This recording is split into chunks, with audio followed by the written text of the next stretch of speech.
Teníamos que llevar medidores de radiación para asegurarnos de que estábamos limpios. Una vez estaba en la pista, por alguna razón, y se produjo una explosión en Yucca Flats, y vi realmente una onda expansiva en el suelo avanzando hacia mí. Se veía realmente el terreno subir y bajar, subir y bajar. Era una explosión subterránea. Era impresionante ver hundirse el terreno formando aquellos enormes círculos.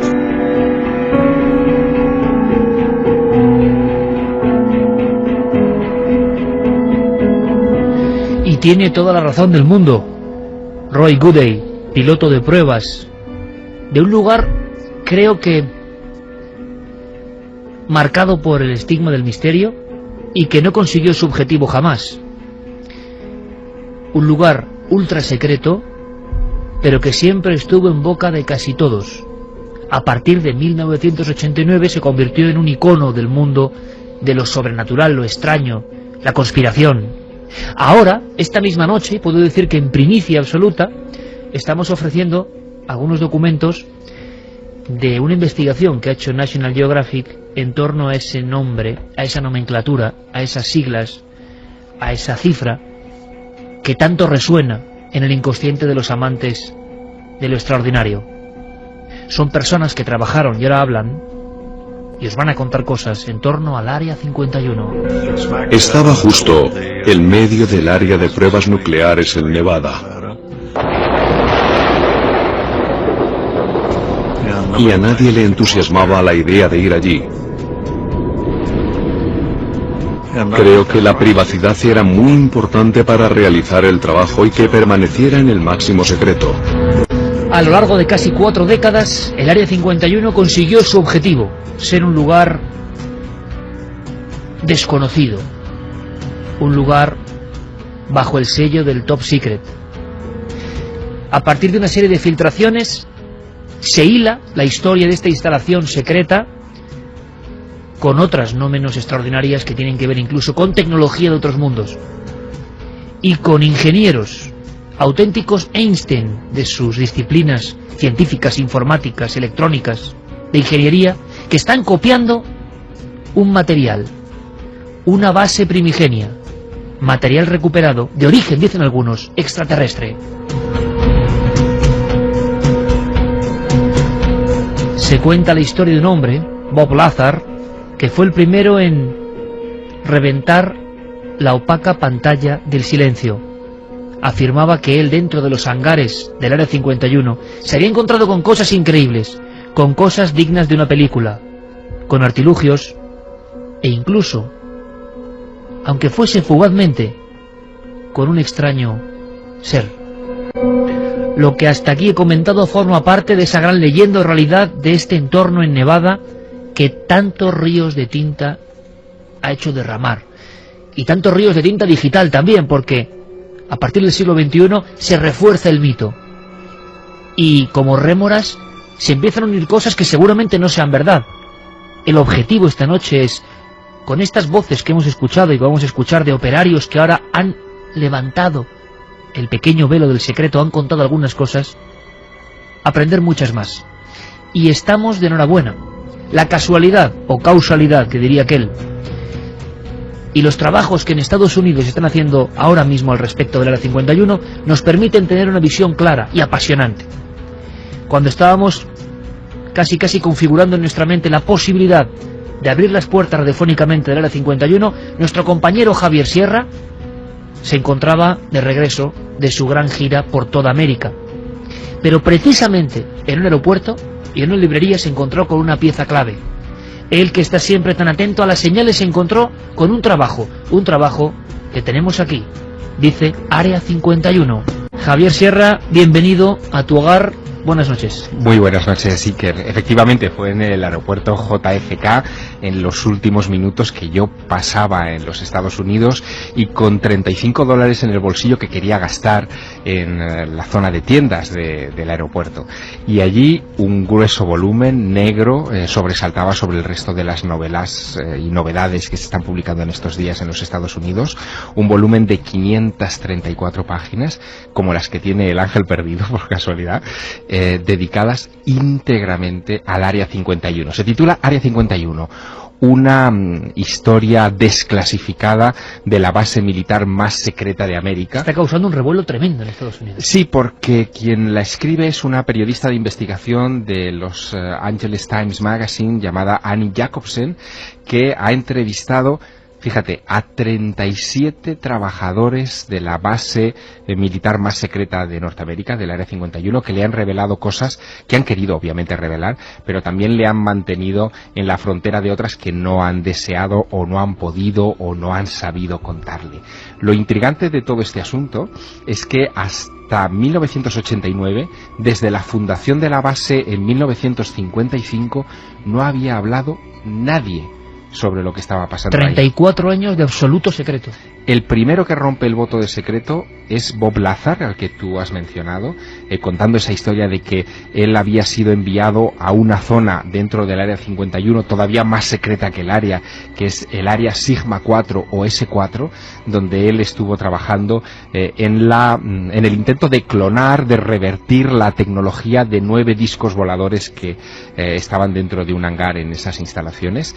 Nadie le hizo demasiado caso, porque pensaban que era una especie de loco de los ovnis, pero fue el primero que habló del Área 51, puso muy nerviosos a mucha gente porque estaba desvelando el gran secreto de los Estados Unidos después de la Segunda Guerra Mundial, que era el lugar donde se habían construido los aviones espía U-2, donde se había desarrollado la tecnología de invisibilidad Stealth, donde se estaban probando artefactos nucleares pues prácticamente todos los meses. Fíjate que, y estos son datos fidedignos, en la historia del Área 51, eso lo hemos sabido ahora, y de las áreas que hay alrededor, luego hablaremos de eso, se han probado 150 bombas atómicas en la superficie, se han detonado 150 bombas atómicas de superficie y 828 en instalaciones subterráneas.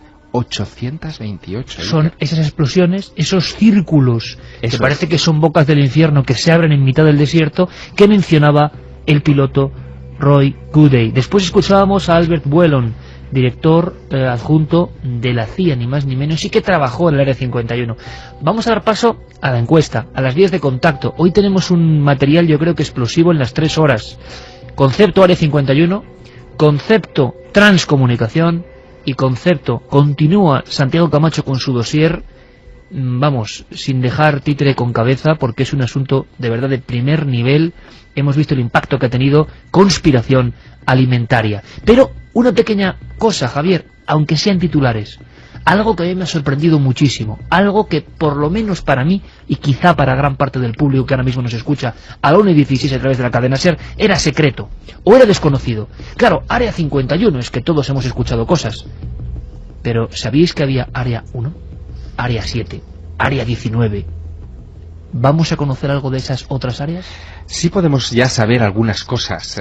Sabemos, por ejemplo, que el nombre de Área 51 se debe a que en realidad esa zona ya fue acordonada por los militares 4 años antes del inicio oficial de la base. La base se pone en marcha en 1955, pero en 1951 ya se pone en marcha ese lugar, y según todos los indicios, los que destaca esta periodista Annie Jacobsen, que no ha escrito un libro sobre ovnis, sino un libro sobre militares, conviene esto subrayarlo mucho, y sobre pruebas militares, dice que ahí fueron a parar los restos, y hablaremos a lo largo de esta noche mucho de eso, los restos del platillo volante de Roswell, que se habían almacenado en la base de Wright-Patterson, como sabíamos todos, es decir, como lo que decía la rumorología, digamos, ufológica, pues se almacenaron en Wright-Patterson hasta 1951, y a partir de 1951 en Sigma 4, S4. ¿Por qué no escuchamos, aunque sea brevemente, para que todos sintonicemos ya con la clave de misterio, al personaje que en cierto momento, 34 años después,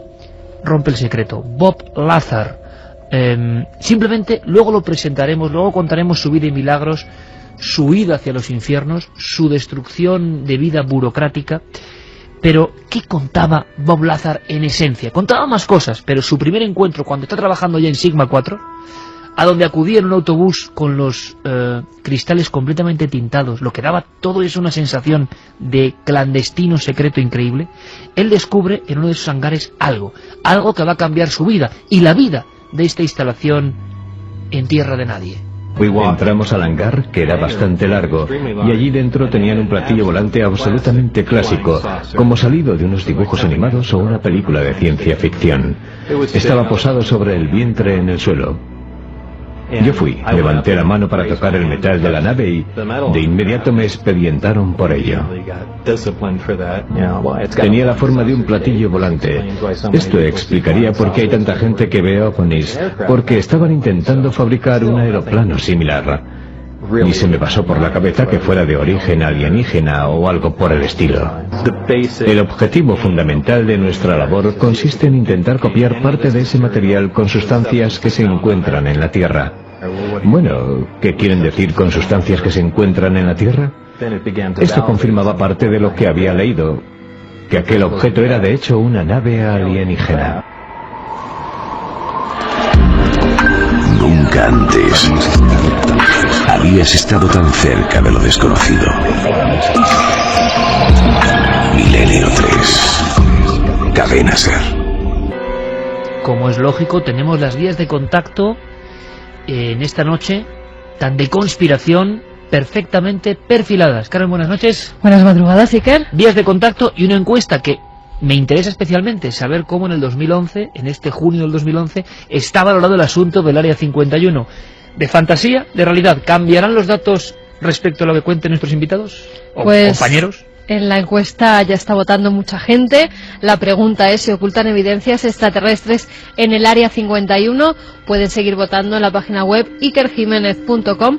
Y por el momento, Iker, el 80,2% opinan que sí, que se ocultan evidencias extraterrestres en el Área 51, frente al 19,8%. O sea que la gente tiene claro que ahí se oculta algo, por lo menos extraño. Tiene un poder tremendo, ¿eh? Todavía evoca el mundo extraterrestre las siglas Área 51. Están ahí poderosas, 80% por el momento. Nuestros oyentes piensan que sí, que hay evidencias extraterrestres. ¿Variaría eso? Bueno, lo veremos. Pues nos pueden dar sus opiniones, sus preguntas en www.cadenaser.com. También están las vías de contacto que la gente joven utiliza muchísimo: el Facebook y el Twitter. La nave del misterio. La nave del misterio en el muro. Van colgando las preguntas. Guillermo está muy atento a lo que pase, Guillermo León allí, y vamos a ir pasándolas porque seguro que hay muchas. Así que ya nos están llegando muchísimas dudas sobre el Área 51. Y también nuestro correo electrónico, milenio3 con número @cadenaser.com. Como estamos en Feria del Libro, vamos a seguir sorteando, pues eso, grandes historias. Una que se llama Código Genético. También tenemos En el corazón de la ciudad levítica, de Baltasar Magro, el gran Baltasar, muy bueno, y En el mar en las llamas, de Alberto Vázquez Figueroa. O sea que tenemos a grandes autores. Santiago Camacho, compañero, buenas noches. Buenas noches, Iker. La noticia que damos esta noche es que algunos operarios han decidido hablar. ¿Lo que han contado te sorprende especialmente? Lo que han contado nos sorprenderá, yo creo, a todos. Y fíjate que han contado una parte de lo que saben y ellos saben una parte de la verdad. Es decir, han contado lo que se puede contar y lo que les exime de estar sujetos al Acta de Secretos Oficiales norteamericana y de tener consecuencias legales por ello. Sí, y lo vamos a ir viendo a lo largo de los siguientes minutos. Nos va a sorprender todo lo que se nos ha revelado. ¿Cuál es la parte que no pueden contar? ¿Y cuál es la parte que no saben? Esa es la gran pregunta de esta noche. Pues comenzamos por el principio, por un lugar en mitad de la nada, por cierto, compañeros, en un lugar, en un entorno, en un enclave absolutamente desértico, apartado, ideal para instalar algo sobre el secreto. Hay que empezar por el principio, efectivamente, y el principio en realidad no se encuentra ahí, sino probablemente en los vericuetos de Washington durante la Segunda Guerra Mundial o durante los años previos a la Segunda Guerra Mundial, cuando los Estados Unidos toman la determinación en un momento dado de entrar en ese conflicto. Se pone en marcha la Operación Negra, lo que llaman allí la Black Operation, más importante de la historia, que es el proyecto Manhattan, el proyecto que llegará a construir la bomba atómica. Quiero que nos pongamos en situación, porque hay un detalle, un dato de la historia, es decir, no es algo que no se pueda consultar en una enciclopedia, que es estremecedor. Cuando en abril de 1945 Harry Truman llega a la Casa Blanca y se sienta por primera vez en el despacho oval, la primera carpeta que le ponen en la mesa de su escritorio es la que le desvela por primera vez, porque no tenía ni idea, que el proyecto Manhattan está en marcha. Un proyecto que estaba costando en esos momentos al erario público 28.000 millones de dólares americanos, y que nadie en el Congreso, en el Capitolio, en el Senado, en fin, sabía, no tenían ni idea, que empleaba a 200.000 personas. Es decir, que oficialmente trabajaban en ningún lugar. En ningún lugar. Que tenía abiertas 80 oficinas a lo largo de todos los Estados Unidos de América, en distintos lugares. E incluso existía una finca en Tennessee de 60 acres que consumía más electricidad que toda Nueva York, y que sin embargo no había llamado la atención de nadie. Es ese el momento en el que se dan cuenta de que las Black Operations, las operaciones negras, eran posibles, y ese es el momento en el que deciden, una vez terminado el proyecto Manhattan y dado a conocer tras la explosión de Hiroshima, la necesidad de poner en marcha otra gigantesca, enorme operación negra que permanecerá en secreto hasta 1989, Área 51. Área 51, porque aquí tenemos ese dato, yo creo que interesante, diferente, curioso, porque ya había unas áreas perfectamente perfiladas anteriores, áreas que, por cierto, han quedado... ¿Cómo han quedado? Arrasadas, imposibles para volver a ser habitadas. Pues algunas mira, descripciones como un poco tipo Chernóbil. Sí, fíjate, te puedo dar incluso los nombres de las áreas y lo que hay en algunas de ellas, ¿no? Área 3, Área 5, Área 7, Área 8, Área 9, 12 y 15 fueron la zona cero para detonaciones de bombas atómicas.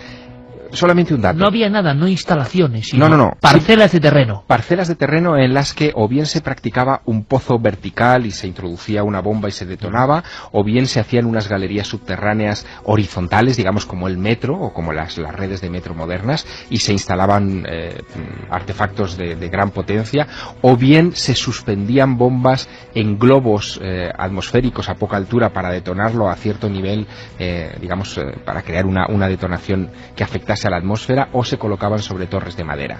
En esos lugares, por ejemplo, del 12 de septiembre al 30 de octubre de 1958, se detonaron 37 bombas atómicas. 37. Algunas de ellas quedaron perfectamente inutilizadas. Hay un caso en concreto que fue altísimo secreto, hasta fechas muy recientes, hasta el año 2010, que pone los pelos de punta. Se llamaba Proyecto 57 y tuvo lugar en el Área 13. Todo esto parece nomenclatura militar extraña sacada de una Impresiona película. Mucho. Bueno, el Proyecto 57 trató durante toda la primavera de 1957 de estallar una bomba sucia de plutonio 239. Para que te hagas una idea, el plutonio 239 sobrevive 20.000 años. Bueno, simularon el accidente de un avión, un XV-25, con una de estas bombas de plutonio 239 a bordo, y lo dejaron finalmente caer el 24 de abril de aquel año, de 1957. Ellos predijeron que la lluvia de plutonio, la lluvia de partículas de plutonio, afectaría a muchos kilómetros a la redonda, y colocaron como grandes placas adhesivas para tratar de capturar esas partículas que caerían del aire, pero quisieron ir más allá. Construyeron casas con aceras, edificios completos. De repente se dieron cuenta de que sería interesante poner también calles asfaltadas, pavimentadas. Para probar el impacto. Exacto. Añadieron camiones, vehículos, motos. Llegaron a construir el interior también de las casas. Esto parece el inicio de, no sé si te acuerdas de la película, pero de Indiana Jones y la calavera de cristal, que hay un momento en el que Indiana Jones se ve metido en un test de estos nucleares. Bueno, pues parece eso, ¿no? Para que te hagas una idea, llegaron a colocar allí burros, águilas, ovejas, ratas, para someterlos a este tipo de radiactividad, y detonaron la bomba sucia. La bomba sucia tuvo unos efectos todavía mayores que los que ellos habían calculado, y tuvieron que vallar una zona amplísima con unas vallas, digamos, electrificadas y de protección para que nadie pudiera entrar, y es una zona muerta. Zona 13, área 13, es una zona muerta que está condenada en los próximos 20.000 años a no ser pisada. 1:28 minutos, y ahora, Santiago Camacho, me están veniendo a la mente una serie de imágenes, un racimo como de postales en blanco y negro, que nosotros, tú en concreto, que nosotros en el programa de televisión hemos empleado más de una vez. Yo tengo siempre la curiosidad, pruebas de explosiones atómicas, donde de repente una casa sufre una tremenda deflagración, donde vemos elementos físicos que se disuelven prácticamente, y siempre me he preguntado de dónde vienen esas imágenes, y quizá vengan de este lugar. No, por supuesto que vienen del área de pruebas nucleares de Nevada, casi todas ellas. De hecho, el invento de esta prueba muy probablemente tuviera que ver con valorar los efectos que tendría algo que pasó en realidad y que pasó en nuestro país, que es que directamente un avión cargado con armamento nuclear cayese en un área civil y contaminase la zona. Aquí pasó en Palos Mares, tuvimos la inmensa fortuna de que el avión no cayó en llamas y las bombas quedaron perfectamente intactas, con lo cual no se esparció en la atmósfera, pero fíjate que esa contingencia ya estaba absolutamente contemplada. En esos desiertos de Nevada también se llevaron a cabo cosas tan curiosas como las maniobras nucleares. A mediados de los años 90, la opinión pública norteamericana se quedó muy extrañada ante las demandas de una asociación de veteranos nucleares. Y decían, bueno, ¿quién será esta gente de los veteranos nucleares? Pues gente que habrá estado en silos atómicos y este tipo de cosas. Y descubrieron que no.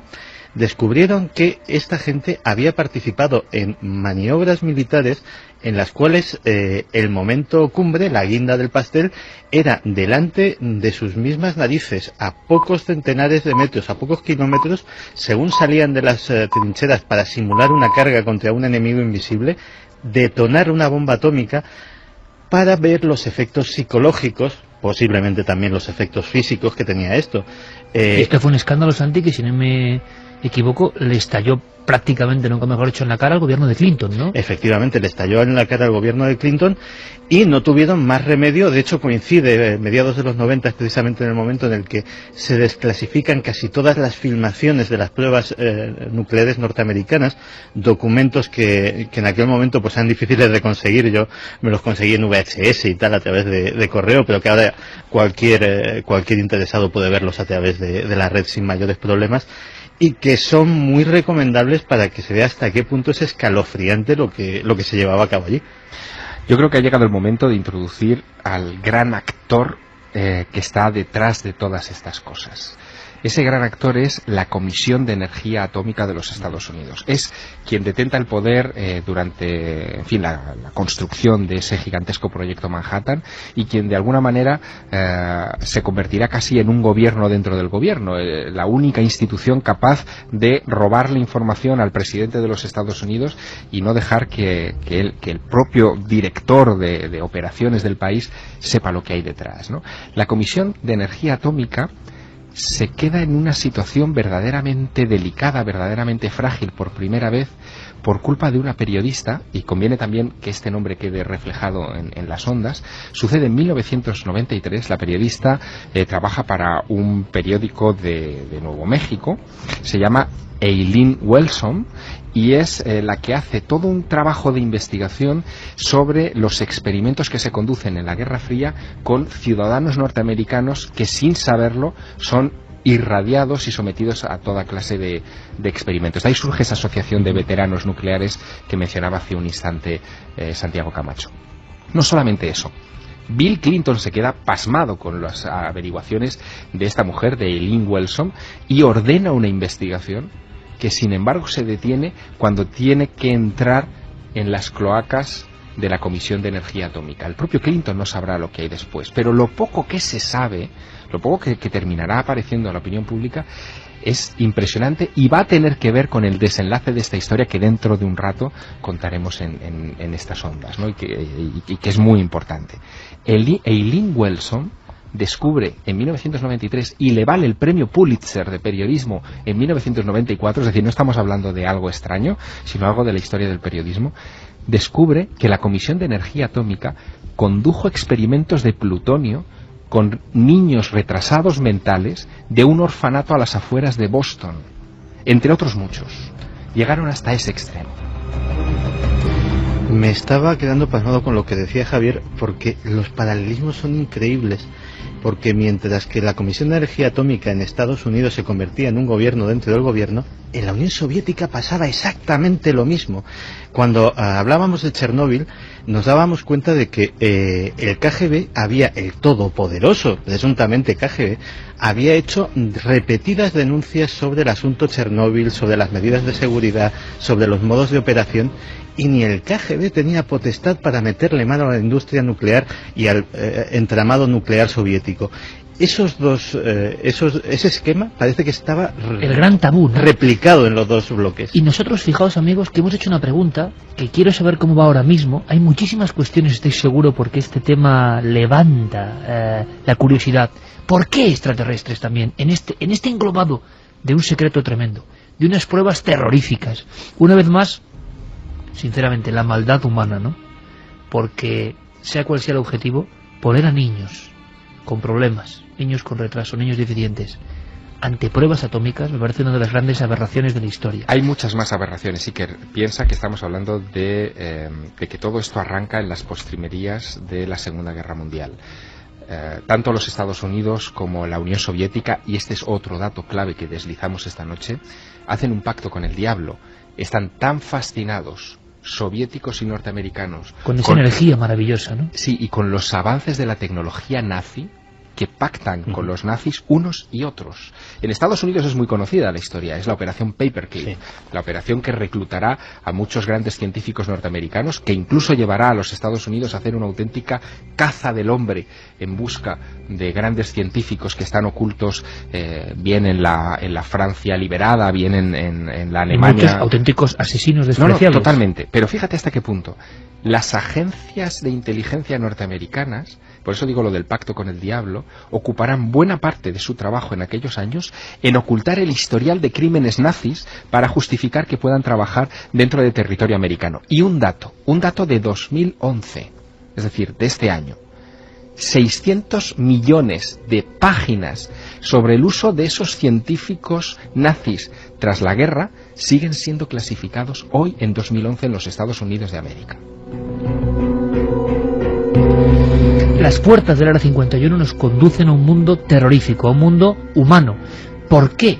Decía yo, se añade el concepto todavía más alucinante de los extraterrestres en todo este entramado que, como decía aquel, humano, demasiado humano, ¿no? Con todas las terribles penurias de una época de Guerra Fría y el hombre utilizado como mera cobaya. Pero ¿cuándo aparece aquí el concepto secreto y encima ya material de otros mundos? Hemos lanzado una encuesta. Hemos lanzado una pregunta en ikerjimenez.com, el debate de la semana, Milenio 3. ¿Se ocultan evidencias extraterrestres en el Área 51?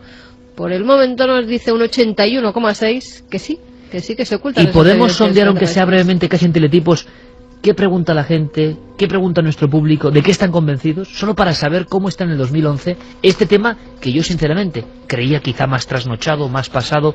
Parece que la luz de los focos sobre lo que pasaba ahí no era para tanto, dicen algunos, y de pronto esta investigación de este libro en Estados Unidos vuelve a demostrar que había pues mucha más cera combustionando ahí dentro a nivel de misterio. Hombre, por las preguntas y las opiniones que puedo ir recogiendo, la mayoría de la gente se pregunta si de verdad se guardan allí seres extraterrestres, evidencias extraterrestres, si en España hay un Área 51, también lo ha preguntado mucha gente, y en lo que todos están convencidos es que Estados Unidos, en esas áreas, no solo en el Área 51, sino en las que ha comentado Javier, se guardan muchos secretos que cuando salgan a la luz pues pueden cambiar la historia. Extraterrestres, ¿en qué momento?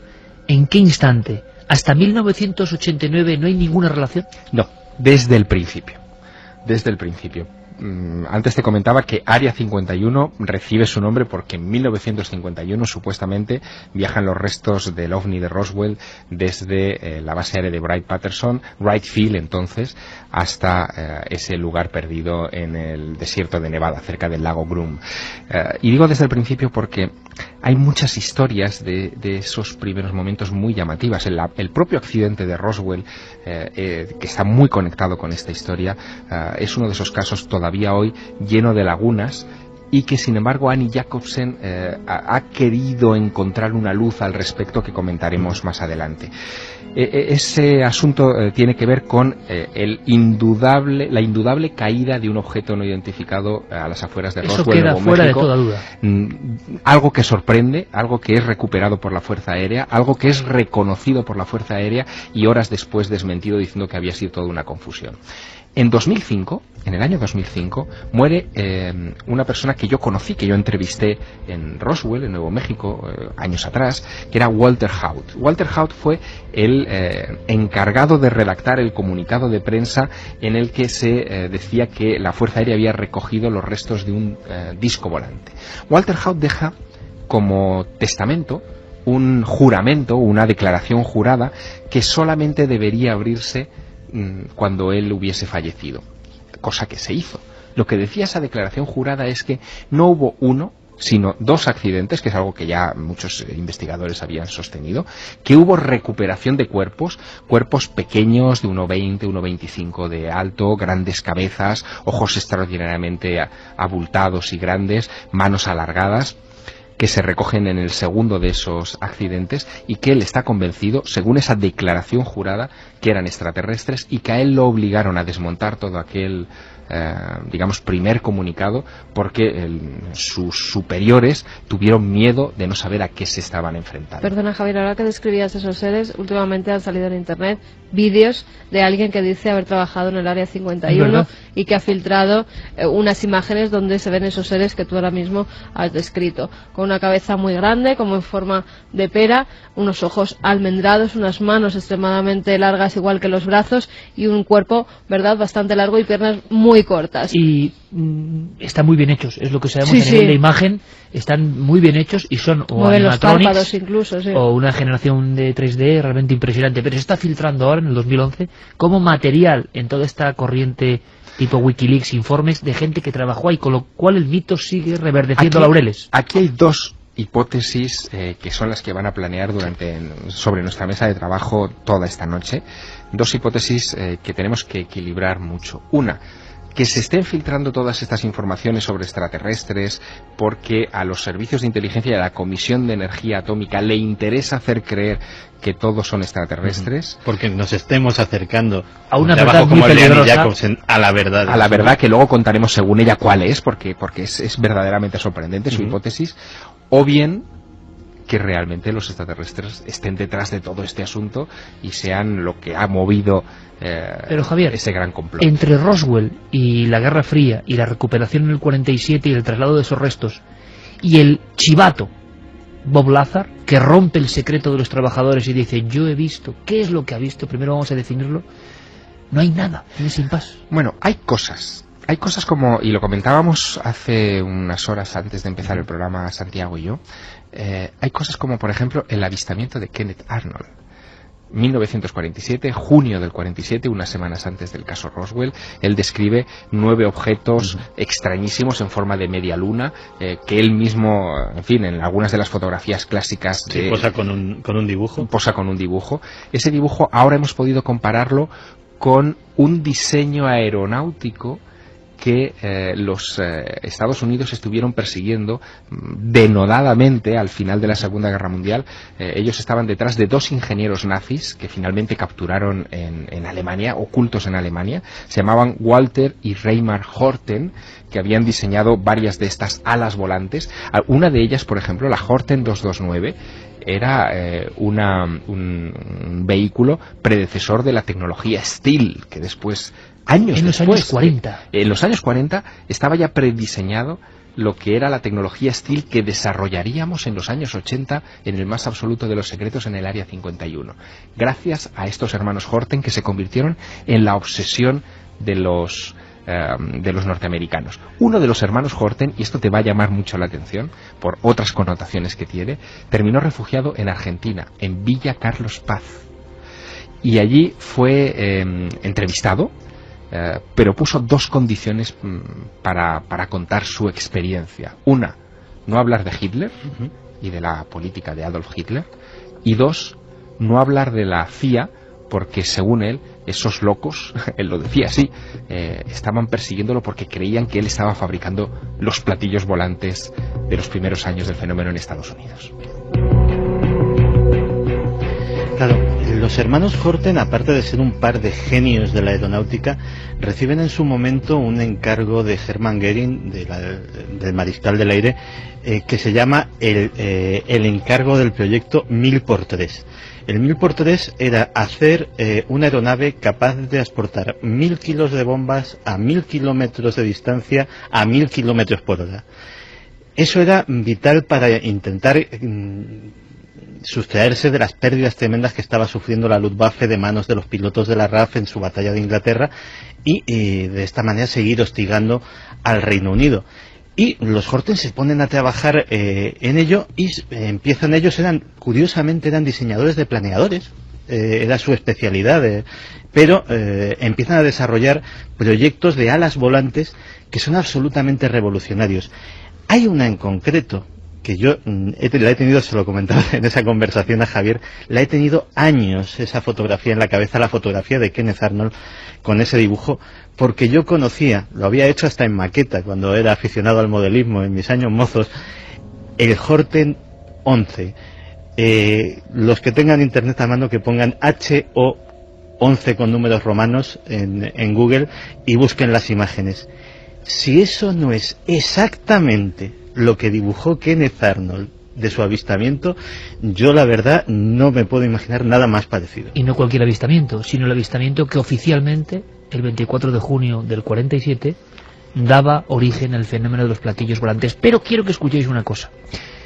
Esa historia, y quiero que Javier nos cuente, porque yo no la conocía bien, lo que vio este operario, en todo ese entramado que vive en el secreto, en el absoluto secreto, por la tecnología y por los horrores, digo yo, que se cometieron, en ese mundo árido del Área 51, trabaja un hombre, de aspecto un tanto aniñado, grandes gafas, peinado con raya, y que de pronto se va a convertir, dice él, en amenazado, una vida destruida.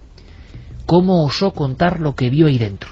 ¿Qué vio ahí dentro? Vio algo más que el platillo que hemos escuchado, vio hasta las pruebas, llevó a familiares para que vieran las pruebas a determinadas horas, para confesarles en petit comité, esto es lo que estamos haciendo en el Área 51, copiando tecnología de restos extraterrestres recuperados. Y lo contó en una entrevista célebre. A partir de esa entrevista, mucha penuria para él, luego lo contaremos. Este es parte del testimonio de Bob Lazar. Vamos a hacer una cosa, escuchamos ahora cómo con esa vehemencia cuenta que incluso veía las luces, los focos, las evoluciones, no, ojo, de naves extraterrestres, sino de los clones humanos de esas naves guardadas, custodiadas desde los años 40. Por lo general, las pruebas de la nave se llevaban a cabo los miércoles por la noche, porque era a mediados de semana y había muy poco tráfico en las autopistas de la zona. Se acercó hacia nosotros a gran velocidad, haciendo giros bruscos de 90 grados. Cuanto mayor es el nivel de energía de la nave, más brilla. No hay nada que pueda realizar un giro de 90 grados a cientos de kilómetros por hora. Y esa es la impresión que se llevó todo el mundo. Como no tuvimos ningún impedimento la primera vez, quisimos volver y sacar fotos de la nave. Pero eso es como filmar una estrella en el cielo nocturno. Tan solo es una mancha de luz moviéndose. Los de seguridad nos descubrieron en medio de la más absoluta oscuridad. Encendieron sus linternas y había un ejército de gente alrededor. Fue increíble. Una de las cosas que me dijeron fue: cuando te confiamos esta información, no dijimos que pudieras contársela a todo el mundo. El guarda me apuntó directamente a la cara con una M16. Querían que supiera que iban en serio. 1:47, una pequeña aclaración. No es 11, es 9, la dislexia Camachil ataca de nuevo. el modelo, era exactamente HO9, ¿no? HO9 o Horten 229 también se le... para saber de este ala volante, de este ovni prehistórico casi de la época de los nazis. Javier, Bob Lazar contando que rompe la barrera absoluta de la confidencialidad, se salta la torera, porque esta es la realidad. Algo le impresiona tanto dentro de ese hangar, claro, que decide hablar. Y no solo la nave. Hay una escena que tú me contaste y de verdad que me ponía los pelos de punta, sinceramente, porque yo no lo sabía, no lo conocía o lo había olvidado. Era una escena más fugaz de lo que yo recordaba, pero tan impresionante para este hombre, un pequeño genio en su ámbito científico, que aunque sea entre sombras, que ya es curioso, y en un pasillo secreto del Área 51, marcará su vida, absolutamente. Bueno, Bob Lazar entra a trabajar muy joven en el Área 51 y está trabajando durante un año porque Edward Teller, el padre de la bomba termonuclear, se queda maravillado con las habilidades de este ingeniero. Él había aparecido en la prensa de Nuevo México, sobre todo, porque había hecho algunos inventos muy curiosos, como un coche propulsado por cohetes jet, que le llamaron mucho la atención a Teller. Y él entra a trabajar como técnico, ¿no?, en esa zona que es S4, la de mayor secreto del Área 51. Firma un montón de contratos y de juramentos de confidencialidad. Creo que había uno que era 10 por 10 años de cárcel si decía cualquier cosa en torno a lo que él veía. Absolutamente. Bueno, ese y otras amenazas mucho mayores, ¿no?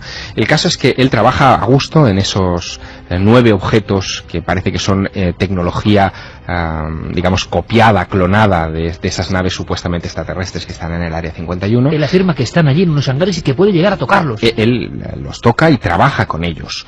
Pero en un momento dado, él abandona siempre su puesto de trabajo por un pasillo estrecho, acompañado siempre de 2 guardias de seguridad que lo conducirán hasta Janet 737, que es un Boeing 737 que está aparcado sin ningún tipo de distintivo en un aeropuerto cercano, para devolverlo a Las Vegas y de ahí él ir a casa. Y un día, en ese pasillo que cruza al final de su jornada laboral cada semana, de repente levanta la vista, que es algo que él tenía prohibido, del suelo, y ve en una ventana lateral de ese pasillo a otros 2 hombres que llevan a otro individuo, digamos, custodiado. Ese individuo es lo que a él le estremece.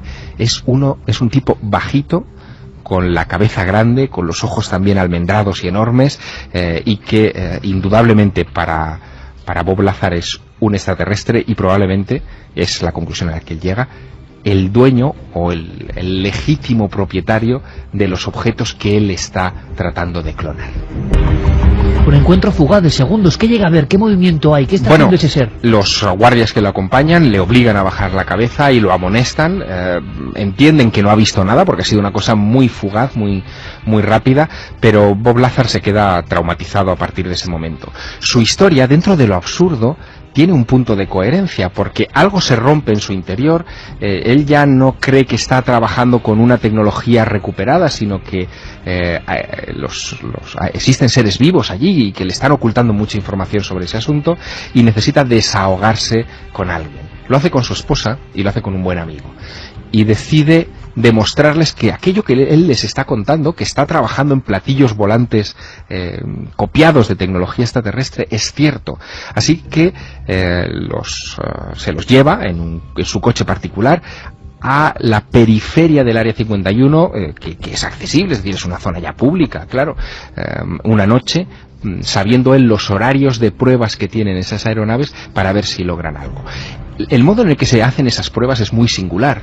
Las luces de las pistas de S4 apenas se iluminan unos segundos antes de que la aeronave que en ese momento se va a probar toma aire, o sea, despega, o se iluminan solamente en el momento en que sus ruedas van a tocar el suelo y luego se vuelven a apagar para mantener en el más absoluto de los secretos la opacidad respecto a esas pruebas. Bueno, él se los lleva a la hora exacta de la madrugada en la que van a probarse alguno de esos 9 aparatos en los que él ha trabajado, y sus compañeros ven efectivamente las maniobras de unas luces que desafían las leyes de la aeronáutica convencional, ¿no? que maniobran de una manera muy brusca.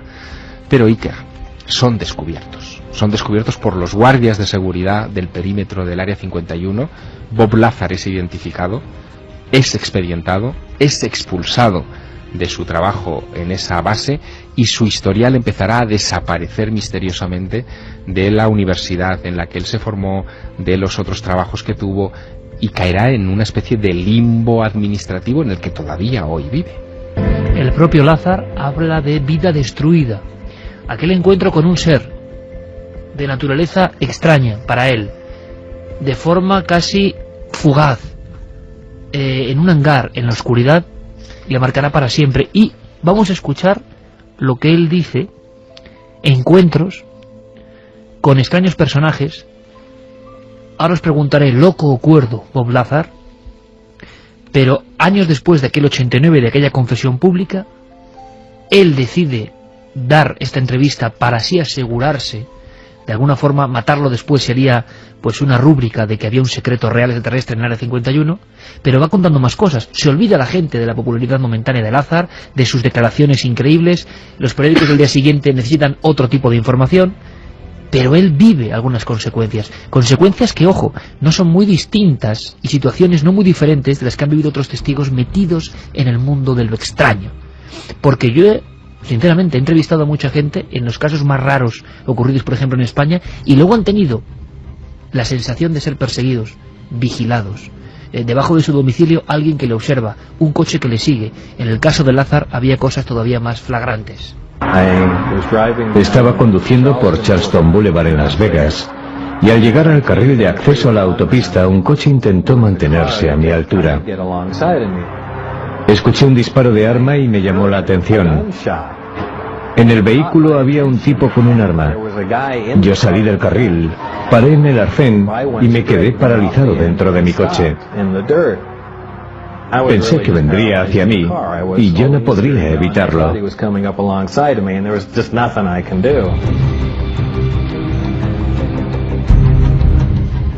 Y vamos con vuestras dudas. David, por ejemplo, nos dice que ese avión al que ha señalado Santi lo conocía por el videojuego de principios de los 90 llamado Secret Weapons of the Luftwaffe. Eso es, de Lucasfilm Las armas Games. secretas de la Luftwaffe. Sí.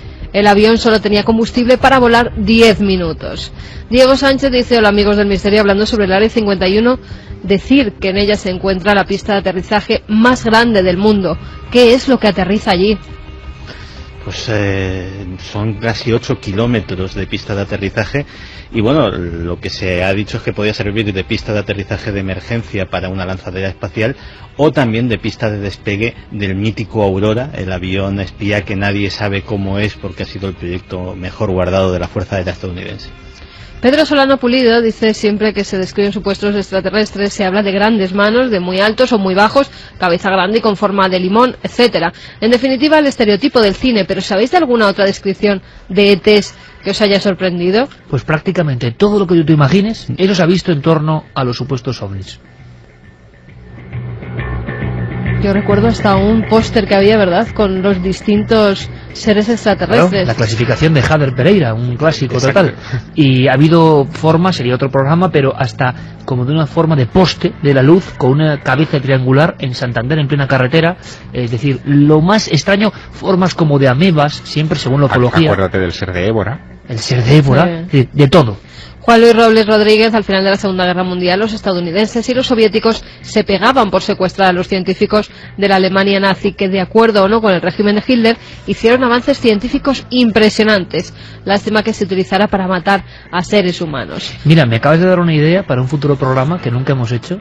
Formas que la ufología, no nosotros, ha dicho como clasificación de alguna forma que están ubicados en las entidades extraterrestres. Y ha habido casos absolutamente llamativos, curiosísimos y rarísimos. Y un día lo comentamos. Por cierto, uno de ellos en Villa Carlos Paz, el lugar a donde fue este científico nazi, un hombre vestido como con un traje enllantado en su cuerpo y una luz en la mano que despedía extraños haces. De aspecto bastante ario, por cierto. Por cierto.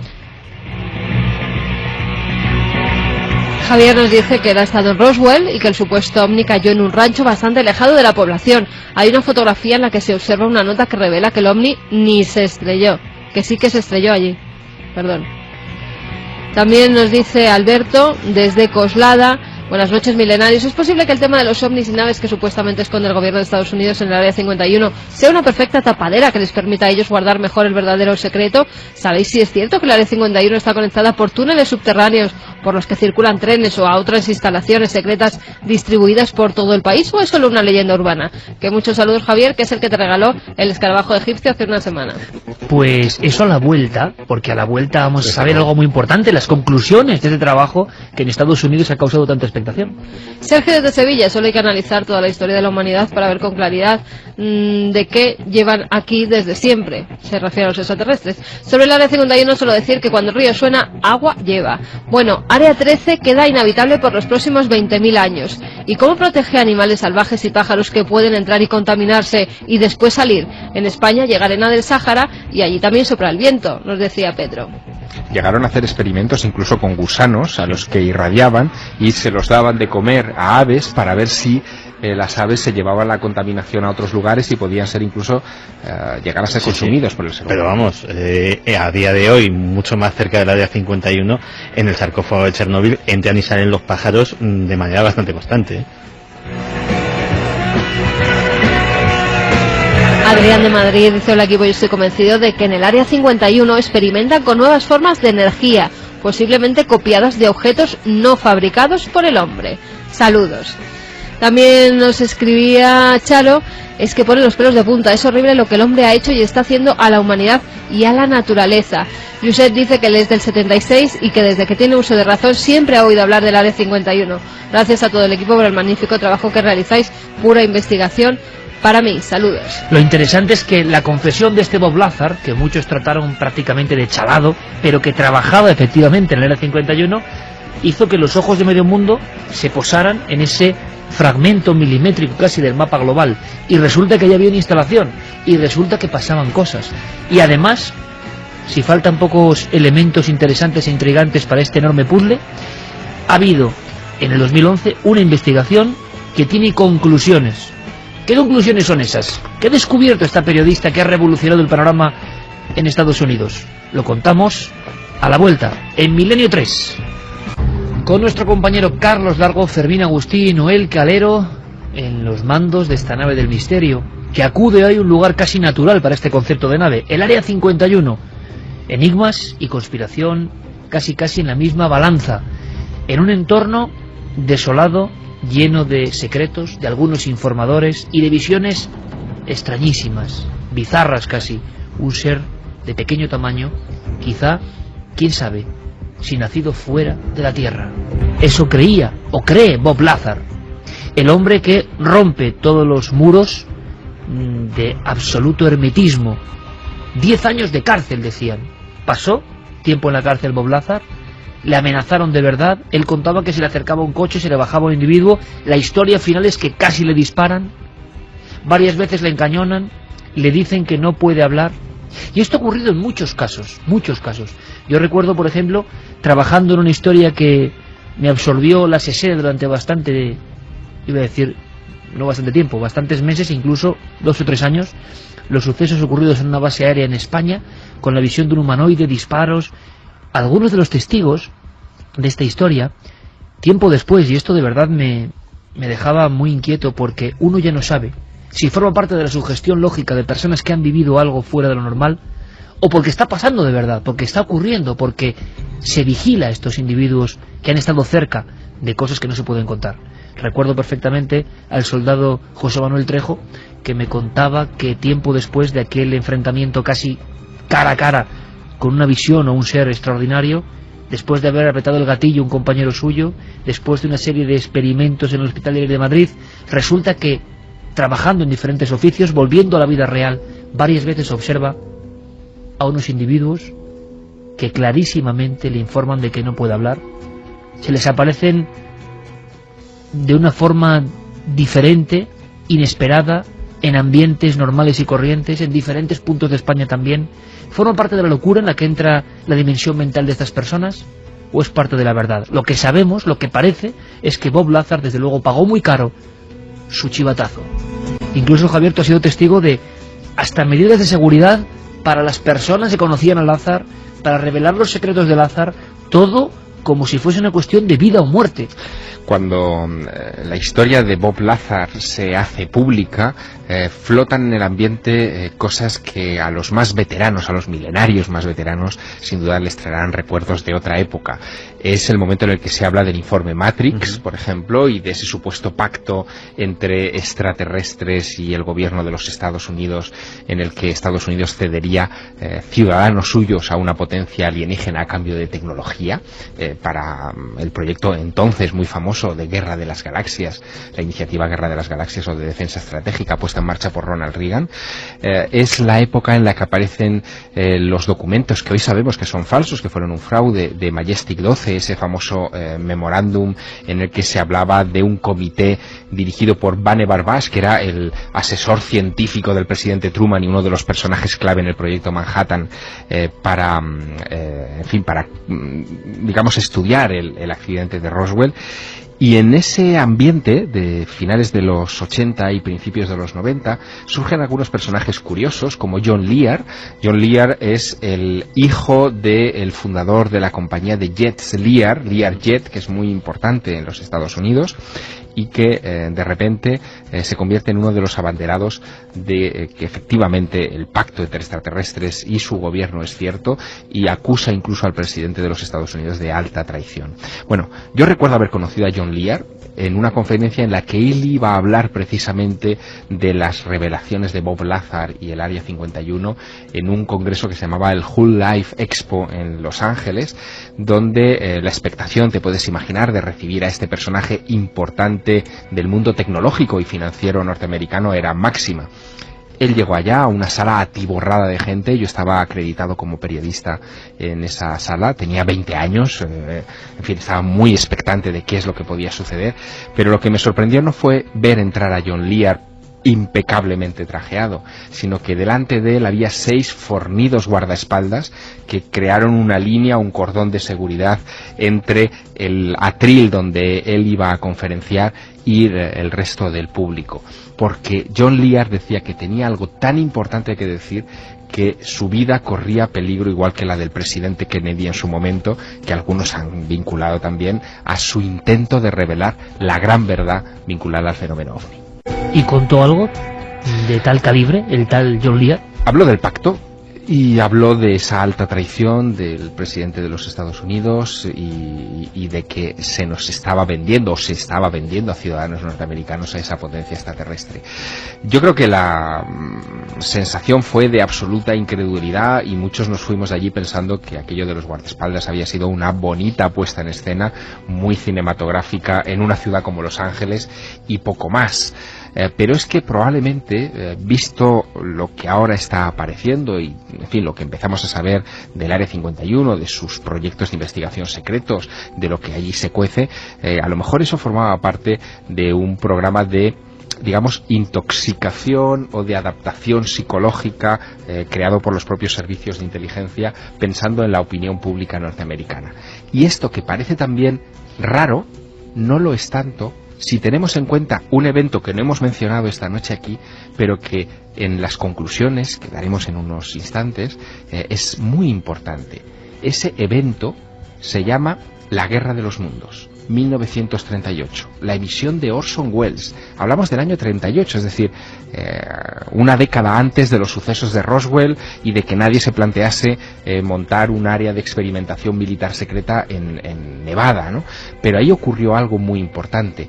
La historia de la caída de un objeto de procedencia marciana en las afueras de Nueva York, radiada en una emisora nacional por Orson Welles, desata tal pánico que de repente los propios predecesores de los servicios de inteligencia norteamericanos palidecen pensando que si eso lo hubiera hecho una potencia hostil, estaría aniquilando el sistema de defensa de una gran nación como los Estados Unidos de América, y que no era un asunto para tomárselo a broma. Santi, casi en titulares, Bob Lazar, ¿qué ha sido de él? Sabemos que trabajó efectivamente en el Área 51, realmente su vida se desplomó como un castillo de naipes, ¿hoy sigue haciendo cosas? Pues intentaré responder muy brevemente. De las muchas pruebas de si estuvo realmente trabajando allí, una de ellas, posiblemente la más notable porque es una prueba documental, es una nómina, un W2, que es como se llama allí los formularios de la nómina del gobierno estadounidense, concretamente del Departamento de Inteligencia Naval, y que curiosamente hubo un personaje que intentó confirmarla en ese mismo departamento, en el Pentágono.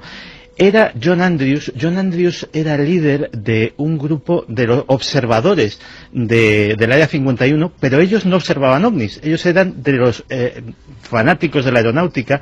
Él tenía una empresa de modelos aeronáuticos, Testor, los aficionados al modelismo la conocerán bien, y el afán de estos hombres era intentar tener un atisbo de cualquier prototipo avanzado de avión, hacerle una fotografía ya sería maravilloso, pero desde el punto de vista más alejado de la ufología posible. Y de hecho, John Andrews lo que pensaba era que Bob Lazar era un farsante, que aquel documento era absolutamente falso, y aprovechó que durante la Guerra del Golfo, la Primera Guerra del Golfo, estuvo destinado en la Guardia Nacional, tuvo que ir para resolver unos asuntos a Washington, y aprovechando su condición de militar se acercó al Pentágono, a una oficina administrativa, y dijo: mira, quiero simplemente, porque parece ser que es de algo clasificado, quiero saber si esta nómina es real, o sea, nada más. El oficinista, como más o menos aburrido, mete los números y en ese momento suena un teléfono, el teléfono del oficinista. Él descuelga y dice: bueno, sí, claro, cómo no.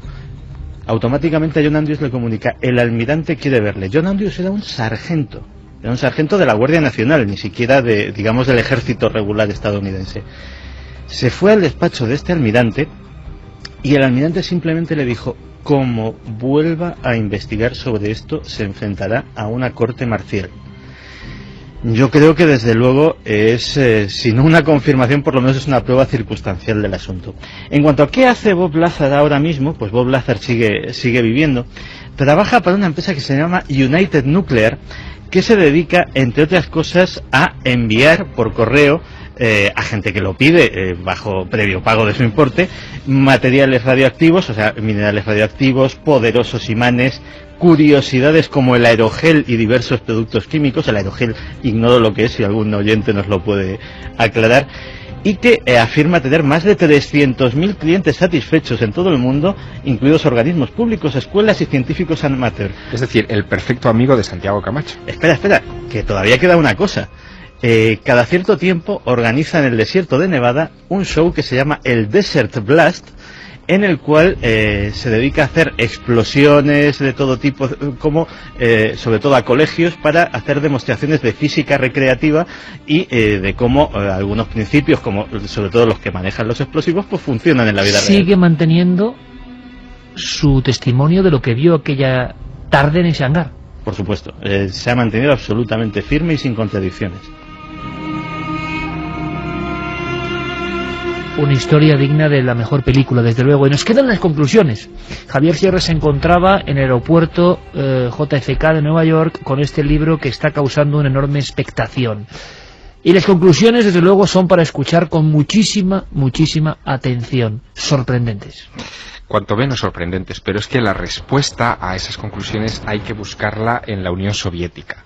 Tenemos que meternos, y insisto, esto es la teoría de Annie Jacobsen después de haber entrevistado a 37 trabajadores del Área 51 y haber documentado durante muchos años esta cuestión. Son sus conclusiones, no son las mías ni las de este equipo, pero son sus conclusiones y hay que escucharlas. Ella dice que para comprender todo esto hay que ir a la época de la Guerra Fría, a la época de las primeras pruebas nucleares, a cuando se desvela la existencia del proyecto Manhattan y cuando Stalin se da cuenta de que los Estados Unidos han conseguido ya la bomba atómica. Él, de hecho, había tenido espías en todo momento en los Álamos y en todos los laboratorios donde se habían hecho estas pruebas y, por lo tanto, seguía de cerca esta cuestión. Pero lo que le preocupaba a Stalin era cómo podía amedrentar a los Estados Unidos con algo que fuera, digamos, equivalente a la bomba atómica o que los mantuviera al menos a raya, y mientras él terminaba de desarrollar sus bombas atómicas, que los Estados Unidos no le invadiesen. Ese es el panorama que él prefigura. Y aquí entran en juego algunos de los elementos, algunas de las pistas que hemos deslizado en la hora anterior. Una de ellas son los científicos nazis. Tanto soviéticos como norteamericanos reclutan a científicos que estuvieron compartiendo proyectos de todo tipo. Una de las aproximaciones más extrañas que hizo Joseph Stalin y que está documentada en este libro de Annie Jacobsen es la que hizo a Joseph Mengele. Joseph Mengele durante un tiempo estuvo oculto en Alemania con identidad falsa, después terminaría en Argentina y Paraguay y moriría, si no me equivoco, hacia 1979, pero durante un tiempo desde Alemania estuvo trabajando para los espías soviéticos que se quedaron con una parcela importante del país, ¿no?, del país alemán. Bien, pues Joseph Mengele hizo todo tipo de pruebas para Stalin, y pruebas de tipo genético tendentes a crear una raza más resistente de soldados, o incluso para crear pilotos especiales para algunos de los prototipos. Él incluso parece que llega a hacer operaciones en niños rusos a los que manipulaba, quitándoles fragmentos de cráneo, poniéndoles fragmentos de otros cráneos, sometiéndolos a todo tipo de, en fin, atrocidades para alargar sus extremidades. Y lo que sostiene Annie Jacobsen es que Stalin, tratando de aplacar a los Estados Unidos en su avance nuclear, quiso demostrarles que podía enviar una nave suya, soviética, con ese tipo de pilotos extraños, deformes genéticamente, enviarlo al corazón de donde se estaban realizando todas las pruebas, que era Nuevo México en aquel entonces. Lo curioso del asunto es que esa nave habría sido enviada probablemente desde Alaska, según las conclusiones de Annie Jacobsen, y lo curioso de este asunto es que los Estados Unidos recuperan esos restos. O sea, enviado desde Alaska, desde el estrecho de Bering, desde esta zona concreta hasta que une los dos mundos, y enviado a el desierto de Nuevo México. Exactamente. Ese objeto se estrellaría en Nuevo México, muy cerca de las pruebas militares donde estaban Edward Teller, Werner von Braun, en fin, toda la constelación. Ellos ven efectivamente que una nave ajena, o bueno, la población ve que llega y se estrella. Aquí hay un elemento que no cita Jacobsen, pero que nosotros conocemos, y es que Stalin tenía en su despacho, y eso lo sabemos ya, el Roswell Daily Record. Es decir, que el periódico que publicó la noticia estaba en el despacho de Stalin, y es verdad que hizo un seguimiento exhaustivo del caso Roswell, y todavía no sabemos muy bien por qué. Pero si Annie Jacobsen tiene razón, el seguimiento lo hizo, naturalmente, porque era su experimento. Ahora bien, y viene la parte, digamos, más interesante. ¿Hizo esto Stalin porque quería repetir el efecto de la Guerra de los Mundos? Es decir, el efecto de hacer caer un objeto alienígena o aparentemente alienígena en ese lugar y desencadenar un pánico, ¿o fue una demostración de fuerza? Si fue una demostración de fuerza, la pregunta que se hace Jacobsen es ¿por qué Truman, una vez que hubo recuperado los restos de ese objeto y los cadáveres de esos tripulantes manipulados genéticamente, no los mostró al mundo para enseñar la atrocidad de la que era capaz Stalin, sino que los guarda y los convierte en secreto? ¿Por qué? Bueno, esa pregunta Annie Jacobsen se la estuvo formulando a varios de esos 37 científicos y personal militar que ha estado trabajando en el Área 51. Uno da una respuesta en una de las últimas páginas del libro, después de insistir muchas veces que no respondería jamás a esa pregunta. Y la respuesta pone los pelos de punta. La respuesta de ese militar norteamericano que entrevista a Annie Jacobsen y cuya identidad protege en este libro, dice que Truman no los mostró al mundo porque ellos también estaban haciendo esos mismos experimentos. Es decir, que existían experimentos dentro de la Comisión de Energía Atómica que violaban el Código de Nuremberg de 1947 contra la experimentación con seres humanos. Nos lo podemos creer o no, pero lo cierto es que, y vuelvo a otra de las piezas lanzadas en la primera hora del programa, Eileen Welsom, del Albuquerque Tribune, ganadora del premio Pulitzer de periodismo en 1994, por la investigación que demostraba que la Comisión de Energía Atómica había sometido a irradiaciones de plutonio a niños de un orfanato de Boston, estaba demostrando que la Comisión de Energía Atómica había violado ya ese protocolo, ese código de Nuremberg de no experimentación con seres humanos de 1947. Guerra sucia al máximo nivel. La pregunta ¿es suficiente el valor de que ellos estuviesen en los Estados Unidos haciendo esas pruebas para no mostrar en una operación que hubiese tenido un impacto tremendo un impacto como este impacto sonoro que acaba de propinar a todo el mundo Noel Calero, un impacto brutal en la opinión pública. Esas fotos, ¿las imaginamos? La cuestión es por qué no han salido a la luz es extraño que después de tantos años. Bueno, también se da una clave en este libro que es muy interesante. Piensa que ha habido en estos últimos 20 años muchos intentos a través de la Ley de Libertad de Información, a través de la Oficina General de Contaduría de los Estados Unidos, a través de muchos organismos. Pero nadie ha llegado a las fotos. Eso es, de llegar a Washington y presionar a la Agencia Nacional de Seguridad, a la Agencia Central de Inteligencia, a la Fuerza Aérea de los Estados Unidos para que desclasifique los archivos de Roswell, y nunca han terminado de desclasificar nada. ¿Por qué? Según esta información, hay una explicación muy lógica. Porque los archivos del caso Roswell y de todo lo relacionado con esto no están donde creemos que están. Están en la Comisión de Energía Atómica, que está por encima de todo esto. Ahora me pregunto, ¿habrá en algún lugar algún documento que dé la fuerza y plasme la realidad de estos acontecimientos terribles? Los extraterrestres quedarían en un segundo plano. ¿Es posible a un niño modificarlo genéticamente hasta el punto de que tenga un aspecto que se le confunda con un extraterrestre? Son tantas las cuestiones. ¿Nuestra encuesta qué dice ahora? Pues la encuesta sigue muy alta porque la gente sí cree que se ocultan evidencias extraterrestres en el Área 51. El 82,6% de la gente que ha votado opina que sí, que siguen ocultando esas evidencias de seres extraterrestres, y también el no, dicen 17,4%, muy poquito. 82% creo que es una de las más altas encuestas que hemos tenido, sí. Y sin embargo esta hipótesis también es tremenda, también es terrible, y también nos muestra lo hondo de los secretos del mundo de las potencias vencedoras a los nazis. La clave quizá esté en un dato que hemos dado también antes y que a mí me parece escalofriante y conviene subrayarlo otra vez.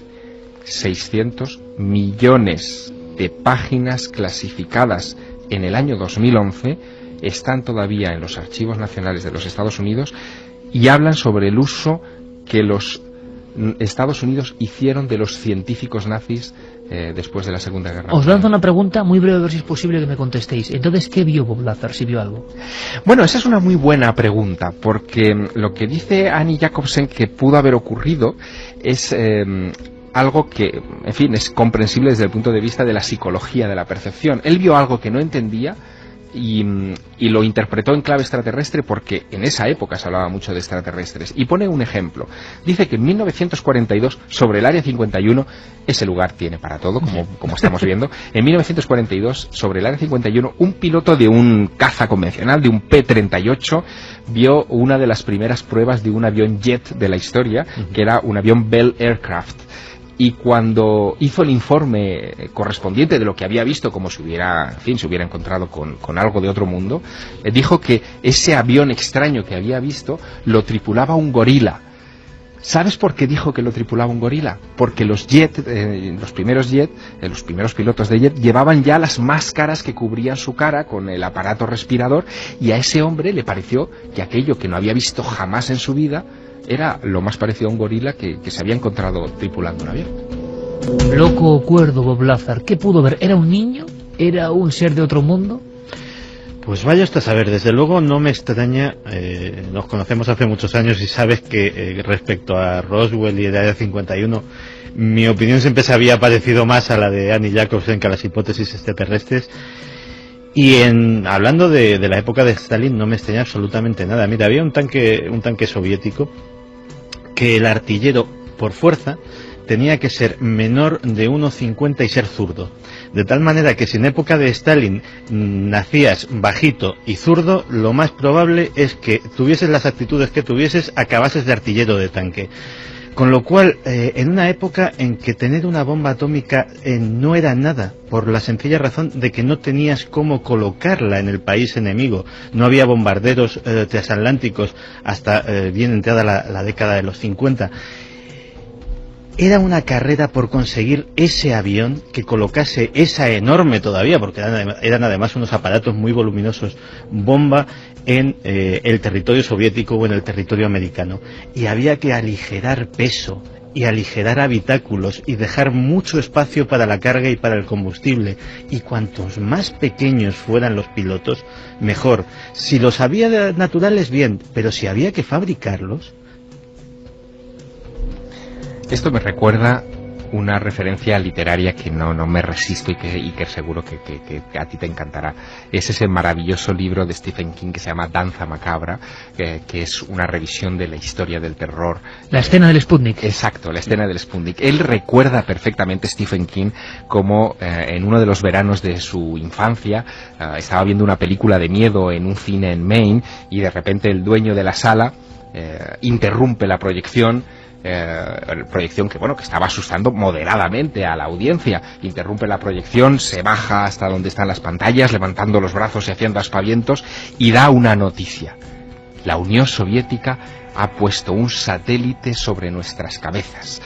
Se desató el pánico. ¿Por qué?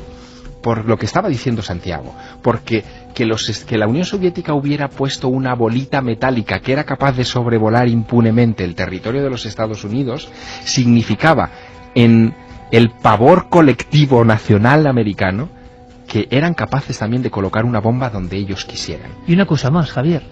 La gran pregunta es si ese operario del Área 51 ha confesado en la últimas páginas de este libro, que ellos estaban haciendo lo mismo. Ese haciendo lo mismo significa que también utilizaron a menores y a niños en naves que fueron propulsadas a algún otro lugar.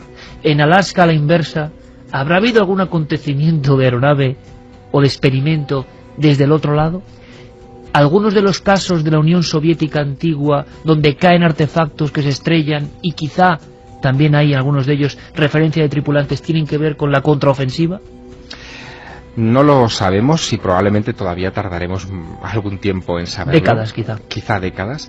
Pero yo tengo la impresión, la he tenido mientras leía las páginas de este libro de Annie Jacobsen, de Área 51, que a mí me parece que tardará también un poco en traducirse al español, porque, en fin, los mecanismos hoy de traducción de esta clase de libros son muy lentos, pero a mí me da la impresión de que estamos ante un libro que va a ser un clásico, es decir, que va a cambiar la perspectiva de muchas cosas, o por lo menos va a abrir un nuevo camino de investigación que está, indudablemente, en archivos oficiales clasificados.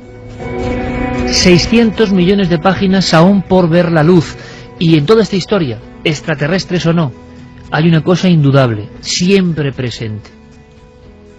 Hace poco me contaba un buen amigo una historia de la Unión Soviética, del batallón 101, me puso la sangre mala, sinceramente, cuando me lo contaba, los horrores del infierno blanco en la URSS, antes de ser la Unión Soviética. Un batallón tenía que matar en un pueblo abandonado a 800 niños que se refugiaban allí. Y había como, no sé si 300, pueden variar las cifras ahora mismo, pero 300, 400 personas, soldados, que tenían que ejecutar 800 niños. Algunos de esos niños tenían a otros niños más pequeños en los brazos. De esos 300 o 400 hombres, solo 11 dijeron que no. Solo 11 se negaron a hacerlo. Es decir, en todas estas historias, el espejo hondísimo, profundísimo, oscurísimo del alma humana en muchas ocasiones. Porque hay extraterrestres o no, si había niños, si había experimentos, si había seres que inocentemente han sido irradiados sin saberlo, nos muestran el espejo dantesco de esta especie en muchas ocasiones, por encima de cualquier secreto. Javier Sierra, compañero, como siempre, muchísimas gracias, bienvenido. La semana que viene más viaje, más sorpresa. Gracias por tu éxito, por estar aquí con nosotros. A seguir triunfando, compañero. Muchísimas gracias, buenas noches. Te has encontrado bien en la radio, es el retome de nuevo de este ambiente, ¿verdad? Tan especial. Me encanta, os echaba mucho de menos. Nosotros también, y por cierto, Javier, lo contamos la semana que viene con Visiones de América. Seguiremos, acabas de llegar, has estado en la Feria del Libro, seguirás triunfando, el éxito de Javier es tremendo. El éxito es de los lectores, de verdad. Bueno, claro, del público, de los que están ahí al otro lado. Son los que ponen la emoción. Pero hay que escribirlo para que los lectores lo lean. La semana que viene, vamos a hacer visiones, cosas a flor de piel. Hoy empezaba la historia con el aeropuerto JFK y un libro, que fíjate en qué ha acabado, pero creo que ha recibido mucho cariño, y mucho cariño que, sinceramente, también nos corresponde, porque mucha gente que ha acudido a ver a Javier en diferentes ámbitos venía con un mensaje: que sabemos que estáis ahí, que nos seguís, y eso nos da una fuerza enorme en esta 10ª temporada de Milenio que ya termina, prácticamente. Javier, a descansar, que te lo has ganado, amigo. Un abrazo. Un fuerte abrazo, hasta pronto.